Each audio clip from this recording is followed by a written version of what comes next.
Ya recibimos a Henry Hellenser. Estuvimos hablando en este ciclo de pecados capitales, en primer lugar de la envidia, después de la lujuria y ahora le toca el turno a la pereza, Henry.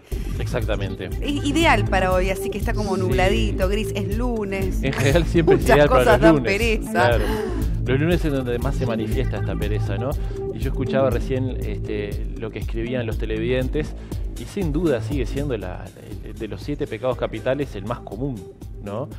Más común porque nos afecta a todos y de cierta manera en algún momento nos invade y parece tener control sobre nosotros, ¿no? Y esto es tal vez uno de los grandes peligros que conlleva justamente este pecado capital, que volvemos a insistir, no lo tomamos del lado religioso, ¿no? Además del lado religioso tratamos de verle el lado práctico de qué podemos nosotros hacer al respecto y entenderlo, ¿sí? ¿Por qué en el origen de estas religiones se lo tomó como algo tan importante, ¿no? Porque seguramente tiene una gran cantidad de incidencias en nosotros. Sin ¿no? duda. Igual con el tema de la pereza, yo creo que muchos de nosotros podemos tener determinadas circunstancias en las que sentimos pereza. Otra cosa es vivir permanentemente con la pereza. Ahí está la clave. Donde ahí la falta de acción, digamos, se hace permanente con sus consecuencias. Es que tiene que ver también un poco con lo que hablábamos de la lujuria, ¿no? El problema no es tanto que cometerlo, sino el permanecer en ese estado, ¿no? En el cual, en este caso, nosotros empezamos a caer en una serie de situaciones que pueden caer también inclusive,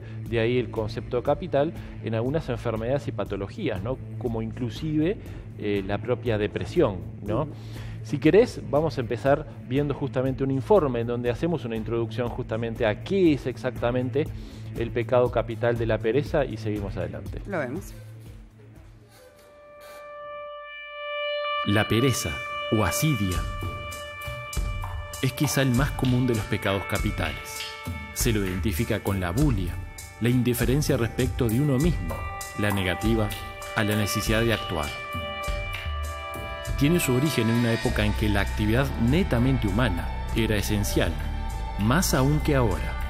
La pereza era considerada un pecado, en tanto la inactividad era perjudicial para sí y para los demás.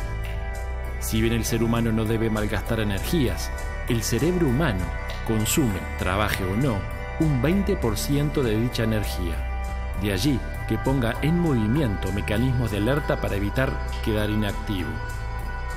Uno de ellos es el aburrimiento, una sensación desagradable que mueve al individuo a buscar la actividad o esparcimiento.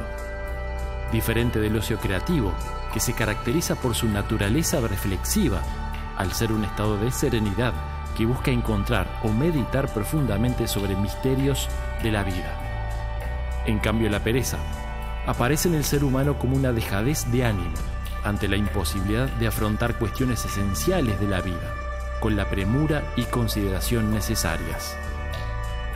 No es simplemente el hecho de reposar, lejos de ser un pecado, es algo beneficioso en su justa medida, para el cuerpo y la mente. Lo criticable es el abandono, la ausencia. Muchas veces se vincula la pereza con el estado económico de una persona, pero es mucho más que eso, es una concepción de la vida, un aletargamiento del alma, del espíritu. La falta de motivación acarrea la ausencia de proyectos de vida y de eternidad. De allí la importancia que le da la religión a este pecado. Pereza para alcanzar la salvación eterna, pereza para alcanzar objetivos válidos en la vida terrena, inobservancia de los deberes por falta de ejercicio de los mismos. En el aspecto puramente católico constituye sí un pecado, dado que cuando por desgano olvidamos la observancia de preceptos religiosos, negamos la posibilidad de la salvación eterna. Y son consecuencia muchas veces de la pereza, el comportamiento pusilánime, la cobardía, el desorden, el desdén, la irresponsabilidad, el entregarse al destino sin luchar, el pensar que todo está perdido, la falta de compromiso. Interesante el informe, ¿eh? Henry, ¿también tiene algo que ver la pereza con asociarlo con estas personas que decimos son vagas? Ser vago, claro, está estrechamente relacionado. Y aquí justamente en el informe veíamos que la pereza genera consecuencias. Una de ellas es esa justamente, ¿no? Que la vagancia justamente tiene mucho que ver con el desinterés de hacer algo, ¿sí? Por lo tanto, me da mucha más pereza a mí que al resto de las personas ir a trabajar, ir a estudiar, cumplir con mis deberes familiares muchas veces, sociales también, ¿no? Que tiene mucho que ver con la interacción, más allá de que justamente, como decíamos, el origen de todo esto era en una época en donde la voluntad era mucho más importante que hoy inclusive, sigue siendo tan importante a tal punto que inclusive cuando no entrenamos, y ahí tal vez hay una clave, cuando no entrenamos justamente nuestra voluntad, empezamos a caer cada vez más bajo.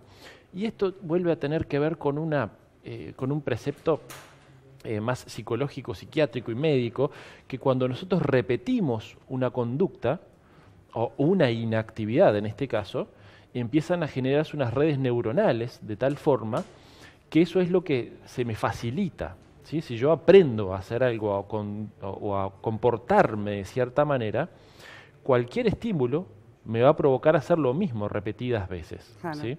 Casi que diríamos, se educa.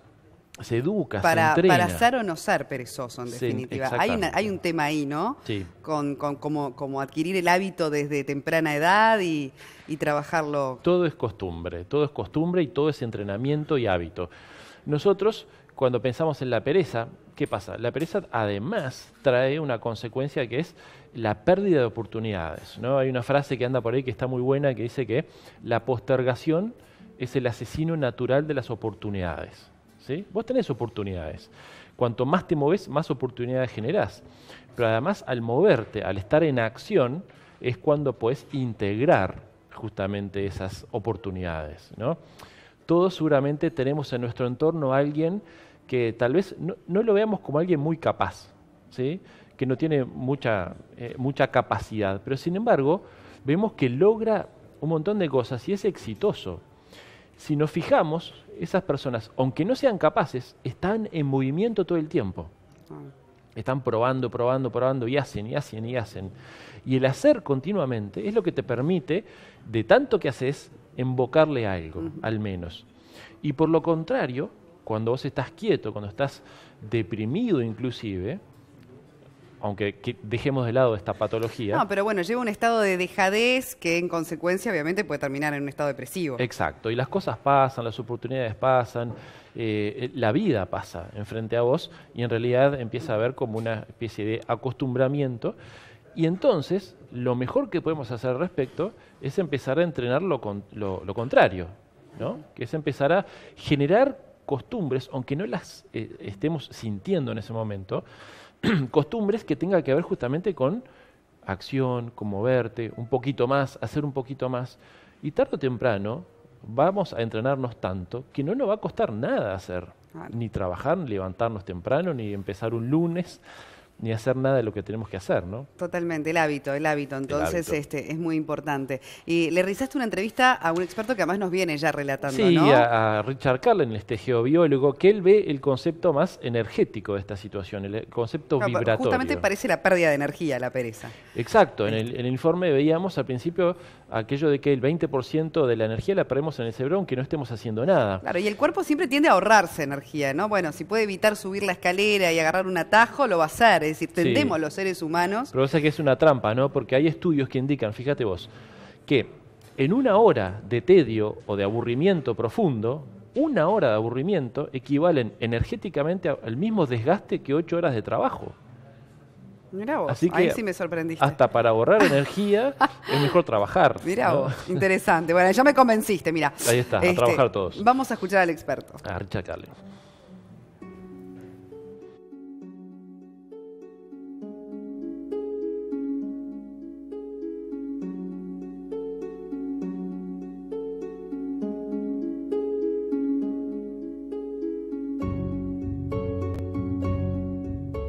La pereza es justamente uno de los pecados capitales que más impactan en lo que se llama la evolución. El universo es evolutivo, está en constante movimiento, y como lo es la energía no es estática, la energía siempre está moviéndose, desplazándose y actuando e interactuando. Por lo tanto, si nosotros nos da la pereza y nos ataca el extremo máximo de la pereza, nos lleva a la quietud, a la falta de movimiento, a la necesidad de mover esa voluntad que es lo opuesto, para poder lograr entonces vamos a decir, un mejor desenvolvimiento en este universo. Y eso nos va a detener justamente, no vamos a mover esa energía. La pereza es muy contraproducente para lograr la creatividad, para desarrollarnos, para crecer, para construir. Necesitamos esa fuerza de la voluntad. La pereza es todo lo contrario, ¿no? Nos motiva justamente a quedarnos. Y se asocia mucho la pereza con el desgano, con la parte de la falta y la necesidad de hacer cosas. Y también otra de las cosas importantes también, genera ciertos temores.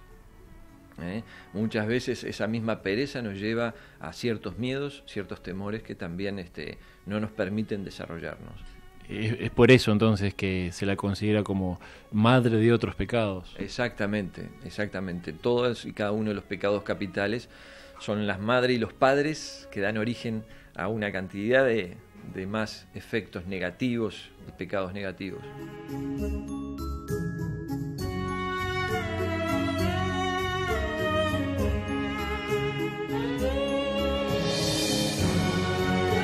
Mensajes que vinimos recibiendo a través de las redes sociales. ¿Cómo levantarse temprano o levantarse, salir de la cama? Ese primer paso para enfrentar el día es el más difícil para muchos. Y eso que comentabas también, cuanto más relajado estás, si estás de vacaciones o más tiempo libre tenés, menos ganas de hacer cosas, porque eso pasa también. Claro. Cuando estamos a millones, como que somos más activos, más organizados, más productivos. Cuando nos sobra el tiempo, bueno, ahí nos dejamos estar como por en la el mayoría propio de las desgaste cosas. que provoca justamente el aburrimiento, ¿no? Pero eso que decías también, el comenzar es lo más tedioso. Tanto es así, fíjate vos, que esto es preocupante, pero en realidad los estudios indican que la mayor cantidad de suicidios sean entre el domingo en la noche y el lunes en la mañana. ¿Por qué? Porque tenemos que recomenzar, ¿no? El comenzar genera en nosotros una sensación, todo lo que tengo que hacer.